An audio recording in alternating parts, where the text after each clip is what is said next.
बिहार विधानसभा चुनाव में 5 सीटें जीतने के बाद असदुद्दीन ओवैसी और उनकी पार्टी उत्साह से लबरेज थी और इसी उत्साह में उन्होंने पश्चिम बंगाल में भी विधानसभा चुनाव लड़ने का ऐलान किया। लेकिन जब पश्चिम बंगाल के चुनावी नतीजे आए तो 12 सीटों पर चुनाव लड़ने वाली असदुद्दीन ओवैसी की पार्टी चारों खाने चित हो चुकी थी। यानी सदर साहब का जादू पश्चिम बंगाल के मुसलमानों पर नहीं चला। तो पश्चिम बंगाल की वो 12 सीटें कौन सी हैं जिन पर असदुद्दीन ओवैसी की पार्टी ने चुनाव लड़ा, और एक एक करके आपको बताएंगे किस विधानसभा सीट पर असदुद्दीन ओवैसी की पार्टी के प्रत्याशी को कितनी वोट मिली है। उससे पहले मैं राशिद अली हूं और मेरा आपसे अनुरोध है कि आपने अगर अभी तक खोजी न्यूज चैनल को सब्सक्राइब नहीं किया है तो पहले चैनल को सब्सक्राइब कर लें और फिर कमेंट बॉक्स में कमेंट करके जरूर बताएं आपको हमारी ये वीडियो कैसी लगी। दरअसल बिहार विधानसभा चुनाव में असदुद्दीन ओवैसी की एआईएमआईएम पार्टी ने 5 विधानसभा सीटें जीती थी। इसी से असदुद्दीन ओवैसी में उत्साह भरा हुआ था और उसने मुस्लिम बहुल पश्चिम बंगाल में भी विधानसभा चुनाव लड़ने का ऐलान किया। हालांकि उन्होंने वहां के एक चर्चित नेता हुमायूं कबीर के साथ गठबंधन करके चुनाव लड़ने का ऐलान किया था, लेकिन इसी बीच टीएमसी के एक स्टिंग ऑपरेशन में हुमायूं कबीर भारतीय जनता पार्टी से बात करते हुए उनका एक स्टिंग ऑपरेशन लीक हो गया। उसके बाद असदुद्दीन ओवैसी ने हुमायूं कबीर से दूरी बनाई और उन्होंने पश्चिम बंगाल की 12 मुस्लिम बहुल्य विधानसभा सीटों पर चुनाव लड़ने का ऐलान किया। लेकिन जब चुनावी नतीजे आए तो सदर साहब की पार्टी एआईएमआईएम चारों खाने चित हो चुकी थी। यानी कई विधानसभा सीटें ऐसी थी जहां वो 1000 का आंकड़ा भी नहीं छू सकी। तो सिलसिलेवार मैं आपको बताऊंगा। तो सबसे पहले हम बात करेंगे पश्चिम बंगाल की मोथाबाड़ी विधानसभा सीट की। इस सीट पर एआईएमआईएम ने मुस्ताहिद हक को चुनाव लड़ाया था। जब चुनावी नतीजे आए तो मुस्ताहिद हक 1937 वोट ही ले पाए थे।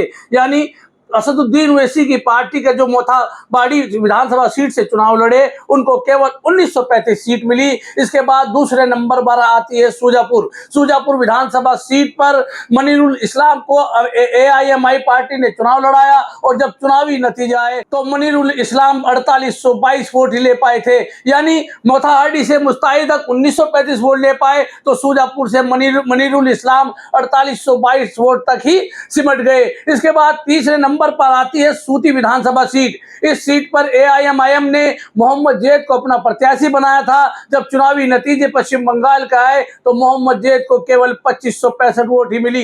इसके साथ ही पश्चिम बंगाल की रघुनाथगंज विधानसभा सीट पर भी असदुद्दीन ओवैसी ने इमरान सोलंकी को अपना प्रत्याशी बनाया और जब चुनावी नतीजे आए तो इमरान सोलंकी को 5885 वोट मिली। यानी इन 4 विधानसभा सीटों का अगर हम बात करें तो 10,000 का आंकड़ा भी मुस्लिम बाहुल्य विधानसभा सीटों पर असदुद्दीन ओवैसी की पार्टी हासिल नहीं कर पाई थी। हालांकि अगली सीट का जिसका हम जिक्र करने जा रहे हैं इस विधानसभा सीट पर जरूर असदुद्दीन ओवैसी के प्रत्याशी मिसबाहुल इस्लाम ने बेहतर प्रदर्शन किया। कांदी विधानसभा सीट है पश्चिम बंगाल की और इस पर असदुद्दीन ओवैसी की पार्टी ने मिसबाहुल इस्लाम को चुनाव लड़ाया था। मिसबाहुल इस्लाम को 22,976 वोट मिले और यहाँ ये भारतीय जनता पार्टी के लिए मुफीद साबित हुए। मुफीद इसलिए साबित हुए कि जब चुनावी नतीजे आए तो भारतीय जनता पार्टी के प्रत्याशी ने टीएमसी के प्रत्याशी को 10,335 वोटों से हरा दिया, जबकि असदुद्दीन ओवैसी के प्रत्याशी मिसबाहुल इस्लाम 22,976 वोट लेकर के गए थे।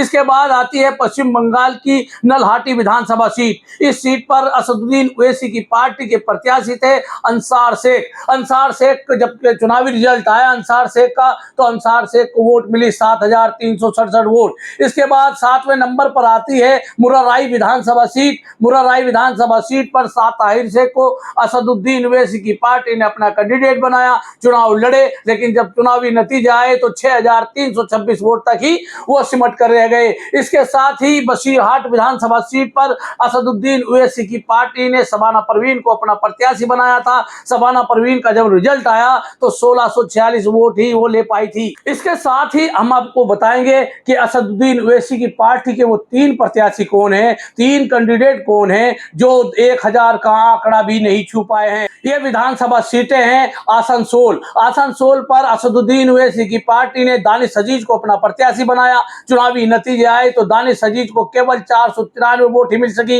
इसके साथ ही हावड़ा विधानसभा सीट पर आशिक राज मंडल को असदुद्दीन ओवैसी की एआईएमआईएम पार्टी ने अपना उम्मीदवार घोषित किया था। जब चुनावी नतीजे आए तो इनको वोट मिली 306। इसके साथ ही बारासात विधानसभा सीट है पश्चिम बंगाल की। इस विधानसभा सीट पर उमर फारूक को एआईएमआईएम पार्टी ने अपना प्रत्याशी बनाया। जोरदार चुनाव की तैयारियां शुरू हुई, लेकिन जब चुनावी नतीजे आए तो असदुद्दीन ओवैसी की पार्टी के प्रत्याशी उमर फारूक को केवल 613 वोट मिले। तो मैंने आपको डिटेल में सिलसिलेवार बताया कि जिस तरह बिहार में विधानसभा चुनाव में असदुद्दीन ओवैसी की पार्टी ने बेहतर प्रदर्शन किया था, लेकिन पश्चिम बंगाल के मुसलमानों ने असदुद्दीन ओवैसी पर भरोसा नहीं किया और कहीं ना कहीं मुसलमानों की वोट टीएमसी और कांग्रेस के पाले में जाती हुई दिखाई पड़ी। आपको हमारी ये वीडियो कैसी लगी कमेंट बॉक्स में कमेंट करके जरूर बताइएगा। धन्यवाद।